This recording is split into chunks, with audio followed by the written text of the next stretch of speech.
கிருஷ்ணரிடமே பல மாய சக்திகள் உண்டு என்றும் அதில் ஒரு சக்தியே அனந்தனாகிய பலராமர் என்றும் அதிதீவிர கிருஷ்ண பக்தர்கள் சொல்வார்கள். அதாவது இறைவனை யாராலும் தாங்க முடியாது, அவரே தன்னை தாங்க முடியும். எனவே கிருஷ்ணரே அனந்தனாகிய பாம்பு வடிவத்தில் இருந்தார் என்றும் சொல்வதுண்டு. இதே கிருஷ்ணருக்குள் இன்னொரு பெண் சக்தியும் அடங்கி கிடந்தது. அவளுக்கு யோக மாயை எனப் பெயர். அவளை வரவழைத்தார் கிருஷ்ணர். மாயா, நீ பூலோகம் செல். மதுராபுரி சிறையிலே தேவகியும் வசுதேவரும் சிறைப்பட்டு கிடக்கின்றனர். அவர்களின் வயிற்றில் நான் அவதரிக்கப் போகிறேன். அதற்கு முன்னதாக எனது மற்றொரு சக்தியான அனந்தன் தேவகியின் வயிற்றுக்கு போய்விட்டான்.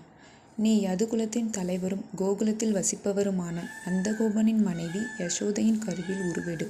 சில காலம் கழித்து நீ தேவகியின் வயிற்றில் உள்ள கருவை மாய சக்தியால் அகற்றி வசுதேவரின் இன்னொரு மனைவியான ரோகிணியின் வயிற்றுக்கு மாற்றிவிடு.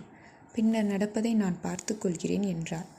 தலைவணங்கி அவரது உத்தரவை ஏற்ற மாயை, பரந்தாமா, என் பங்கு பூலோகத்தில் என்ன என்றாள்.